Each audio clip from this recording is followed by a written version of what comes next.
So, do I need both of them open? I think I need both this and the other one open at once. 1, 2, 3, 4, 5. So I'm going to need YouTube open as well at the same time. Oh, so many windows. I've forgotten how to do live streams. What is that?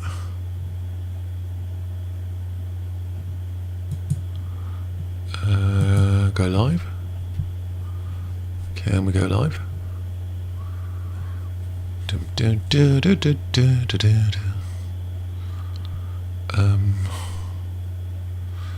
Right. Okay, so I think. Ooh, there's like a delay. Hold on. There's like a crazy echo. Hello, New Jersey. Hello. Hi. I didn't. Is this working? I've completely forgotten how to do. Hello. I have forgotten how to do live streams. They're a lot more complicated than you'd think, to be honest. Or maybe they're more complicated than they should be. Or maybe I should know a lot more about stuff before I try and do things. Excellent. It is working. Okay. Hello. I am in England. This is hi, Lucky Ching. I am in England, and the southeast of England, in a lovely place called the Isle of Thanet. The Isle of Thanet is named after Thanatos, who is the god of death. What? Why are you not impressed? I'm explaining stuff. Okay. Just not impressed with the Isle of Thanet. Okay. So I was going to look at this thing over here. So... what was I going to look at? Oh yeah, a brilliant talent brought down by drink, drugs and women. No, not Johnny Depp, but the genius who has inspired the Hollywood icon's new film. Yes, that's what I was wanting to talk about. So we have there Johnny Depp. Is there like a long delay going on here? Yeah, it's about 6-second delay or something. Okay.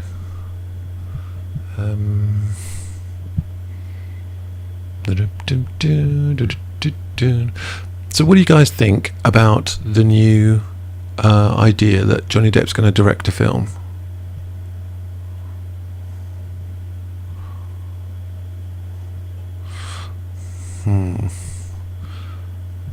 Something seems to be broken. I feel like I'm talking to myself and it's not working properly. This is kind of weird. It's like I'm talking to myself but there's people listening to me. It's a really weird feeling, because you know when you're sort of with a group of people, you just talk to them, and when you're on your own you might talk to yourself if you're doing something, but to be talking to yourself and other people listening is very weird. Okay, so we're gonna talk about Johnny Depp because we're gonna. Okay, so this is from the Mail Online, and this came out today. I think about 20 minutes ago or something. Yep. Yeah. I think this is the second time he's done a film, directed a film. Yes, I think he's moving forward. He's been very successful in this last month. I was trying to look at all the things that's been going well, from the sale of the 18 album, the sellout tour through Europe. The question is, I'm thinking at the moment, is the American tour that's just been announced by Jeff Beck, is that going to be, I'm going to find it here, this thing, Jeff Beck tour, new tour dates. There has been a release of new what am I going to call these? New dates for October have been put in place. There's all these dates, but the question is Johnny Depp going to be on these dates? from what I've heard, looking at rumours on the internet, he won't be playing until the 4th of October. And then he's going to join. So all these September ones, I don't think he's going to be there. I think he's going to join in October the 4th, but that I don't know. I've only heard rumours on the internet, and you know how things can go horribly wrong on the internet. Yeah, it was actually really good for his trial. It was yeah, so there was loads of positive things this month. Sale of the 18 album, sellout tour, the sale of the art project for Castle Fine Arts. Yeah, that's the thing. But there's some tour dates that are before the summer next year. They're like September 22. So I think it's quite early. Where is he playing? I think he's going to join Jeff Beck in Washington at the Anthem. But at the moment is just a rumour that I've heard on Twitter. So how true that is, I do not know. But that's my impression of what's going on. 4th of October, Washington, Anthem.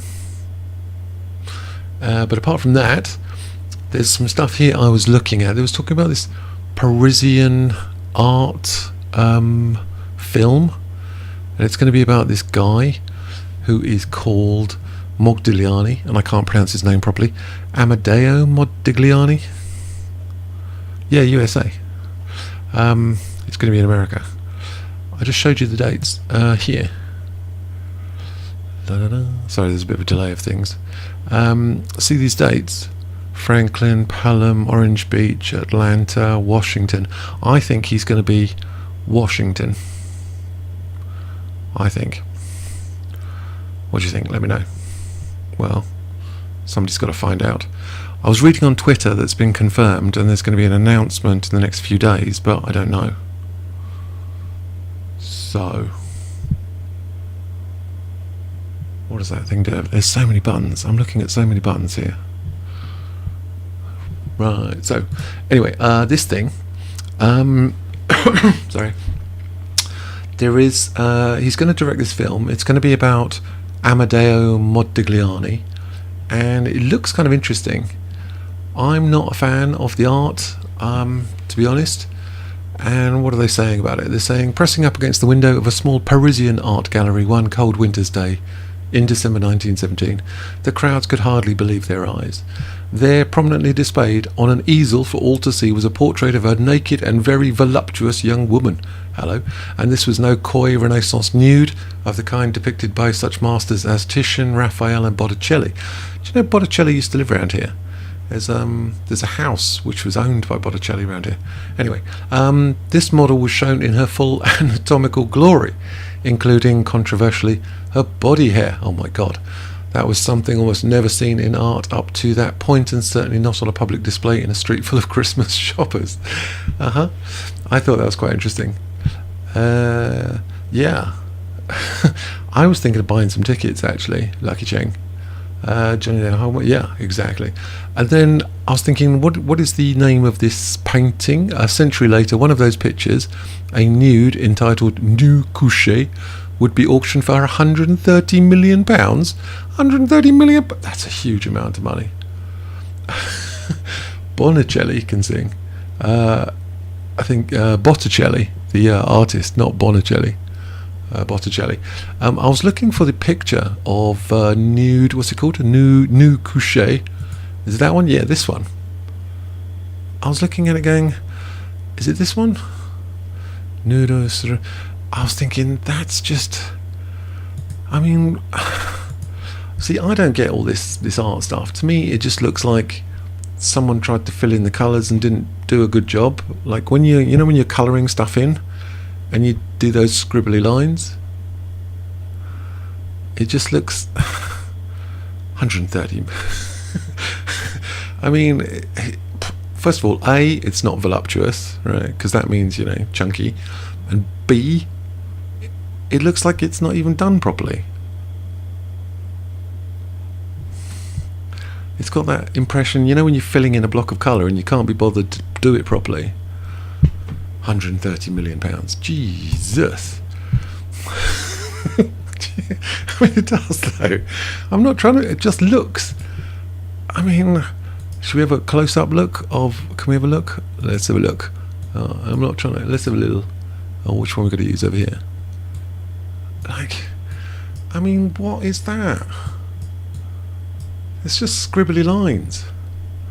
Oh, this guy. £130 million for scribbly lines. Jesus Christ. Okay. Anyway, a century later, one of those pictures, a nude entitled Nude Couché, which means nude lying down, I mean, aren't they always, would be auctioned for £130 million at Sotheby's, making it one of the 20 most expensive paintings in art history. I mean, what? He doesn't even go up to the lines. There's gaps everywhere. Christ on a bike, this guy. It's the faces. Can we have a look at the faces? No, sorry, I'm not trying to look there. There you go. Well, I don't know. I do not know. Well, anyway, known for their elongated bodies and blank eyes. Okay. Yeah, okay. Yep.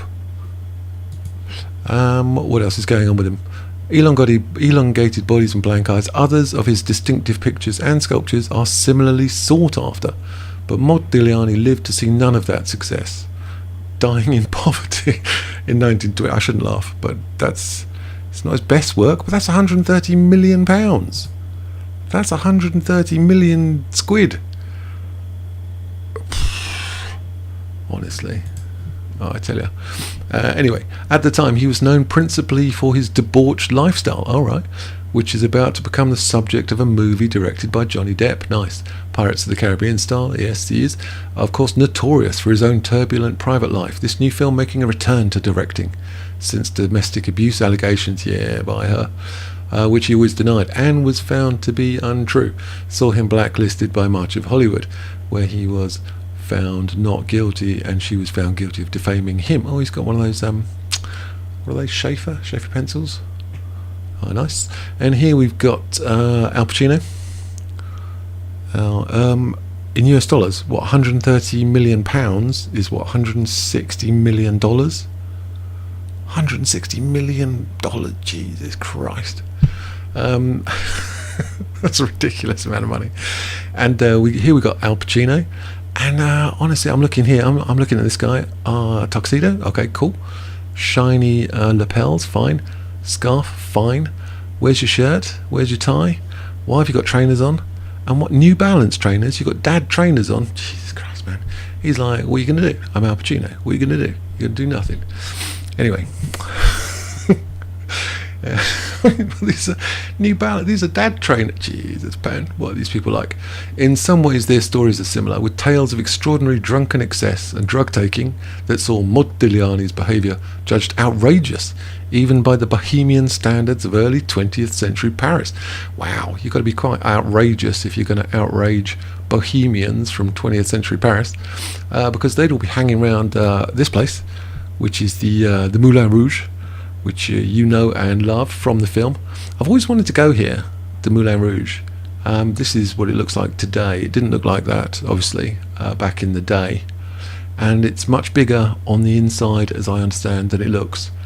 And there's hundreds of dancing girls, and there's tables and champagne and waiter service, and it's all very sophisticated and nice. Have you been there? Is it good, Jose? Is it nice? Because I've always wanted to go there. That looks awesome, that place. But it's expensive though. It's like £100, $120 or something to go in there. I've gone past it loads of times. Awesome. Always wanted to go there.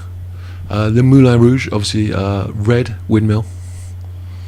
Who's going to play Modigliani? I know they're all topless. I know. Does it work? No. That is a decorative windmill. It used to be, I think. It used to be. Al Pacino, Johnny Depp and Robert Downey Jr., three very sexy men, says Suzanne. She's not wrong. Well, I wouldn't know, but okay. But yeah, I always wanted to go to the Moulin Rouge. There's another one, like a cheaper version, which isn't as well known, but I haven't been there either, so I don't know why I'm mentioning that one. So what else is going on? Stories are excessive, outrageous behaviour, even by Bohemian standards, they say. They're his social circle. We're talking about Modigliani here.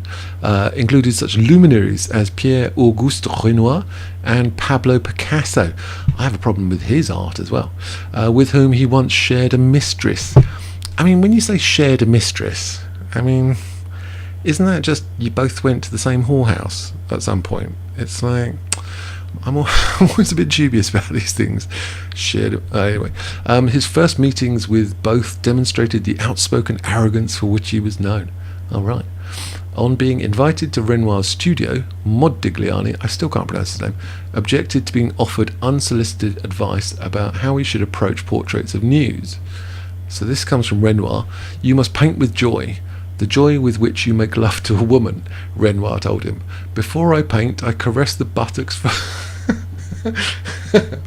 Brilliant. I caress the buttocks for hours. I don't like buttocks, Modigliani said. You gotta laugh. I mean, that's why people turn to paintings, and they do paintings, so they can like con gullible models into getting their buttocks caressed for hours, in my personal opinion. And especially when you draw like that. Don't worry, darling, I shall draw you like one of these French ladies. Just sit here and have your buttocks caressed for an hour. Right, so Picasso fared little better. That's right, Lucky Jing. It's just conning gullible models, basically. Picasso fared little better, ridiculed by the Italian for the faded and patched blue overalls he wore. So he's having to go at Picasso. He may have talent, Modigliani remarked to a friend, but that's no reason why he shouldn't dress decently. Oh, so he likes looking flash. So I find all this quite amusing. So this is what the film's going to be about. It's going to be about this guy. Well, this painting's actually better, to be honest. Is this the one we're talking about? I mean, this one he's obviously spent a lot of time, actually a lot of time trying to make it look correct. He's put some time and effort into this one. I wonder why. So there you go. They lived in the who did? Although only 5'3", he was very handsome. Oh, I don't know about that. With brooding gaze and dark looks inherited from his parents, Italian Jewish mining engineer Flaminio Modigliani and his wife Eugenia. Such great names.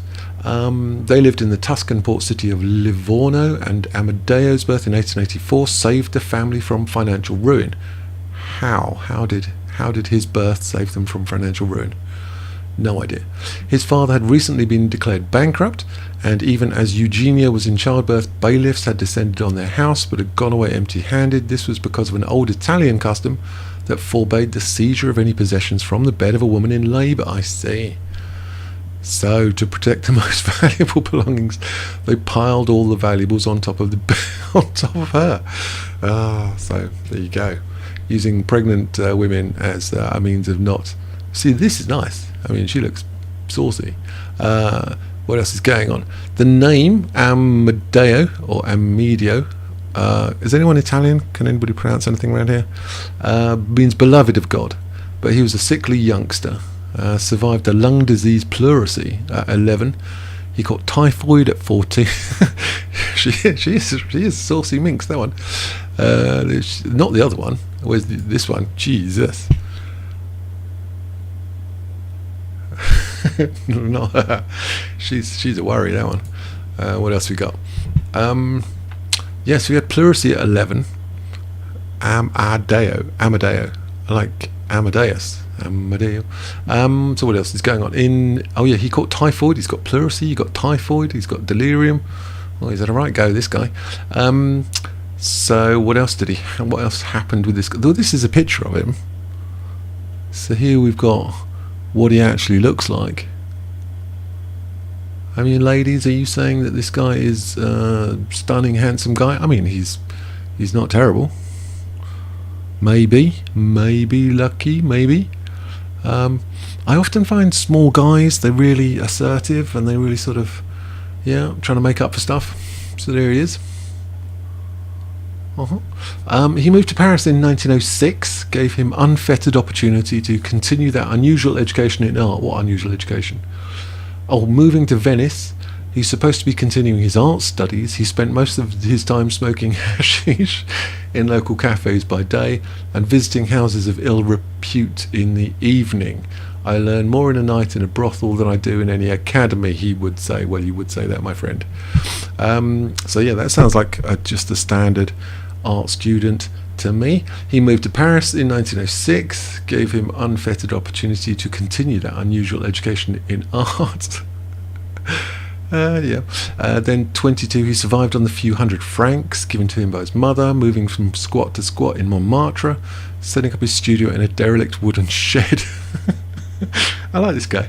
He found abandoned on wasteland, awaiting development following the Paris Exposition of 1900s. Right. So there's a whole load of... Well, there's a better picture of him. I mean, he's not... I mean, what are they calling this guy? The most beautiful or something? The beautiful boy, he's called. I mean, yeah. I mean, he's not terrible, but...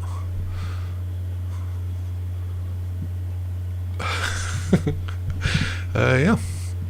Well, smoking hashish and drinking absinthe and going to the Moulin Rouge and frequenting brothels at night and doing terrible pictures by day. Brilliant. Great life. Eating croissants and petit pain au chocolat. Nice. What else was going on with this guy? So his neighbours were tramps, beggars and a few other artists who set up shacks there, but did not deter the numerous women keen to be his models. Obviously he's good at talking to women. Many of his drawings were inspired by Mado, the svelte blonde who had been Picasso's former mistress, and biographer Meryl Secrest suggests this was all part of the appeal which led Modigliani to have a brief relationship with her. Okay. So this guy's a bit of a, I'm saying a ne'er-do-well, a debutante, a libertine. He's all over the place. Who else is making this film with Johnny Depp directing? Well, we've got Al Pacino.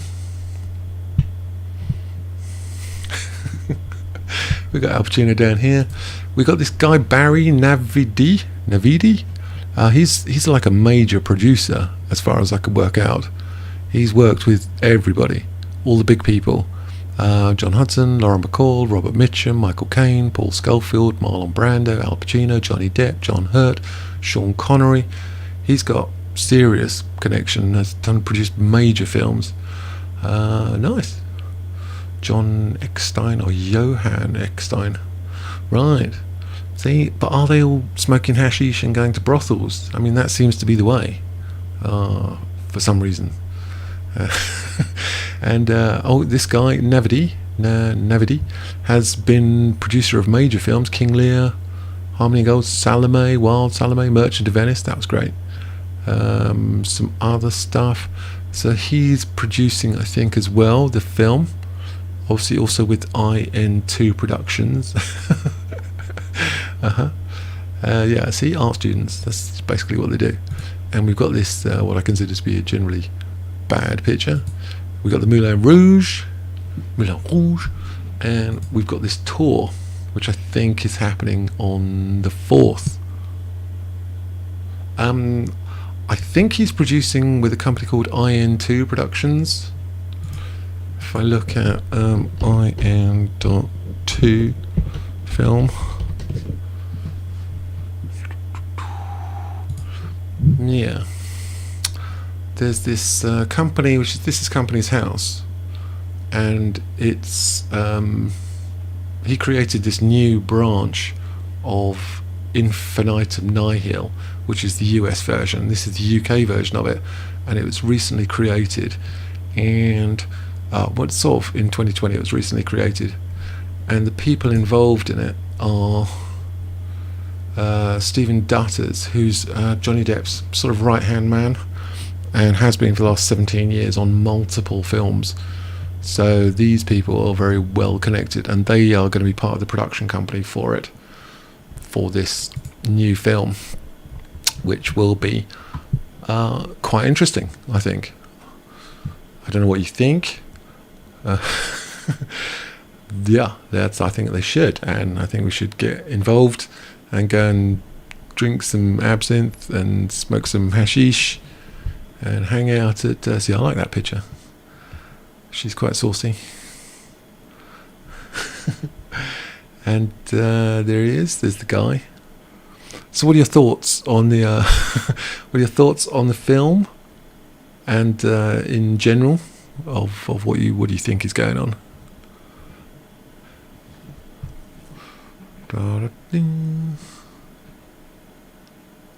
See, if we'd gone back in time, we could go and get one of his paintings for the price of a bottle of absinthe and make millions of pounds.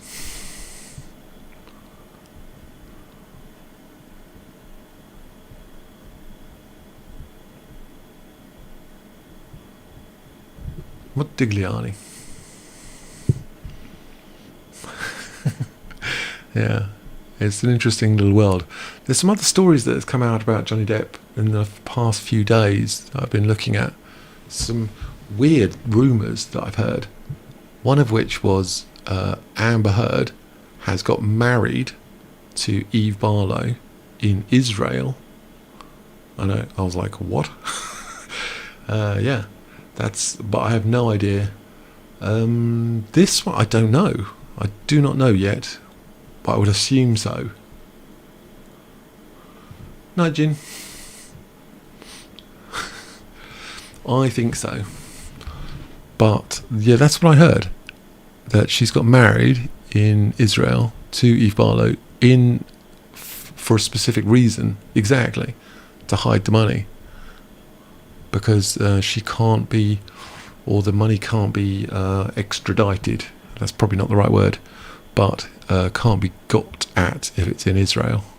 And if she has a marriage connection to Israel, then any money can't be extracted.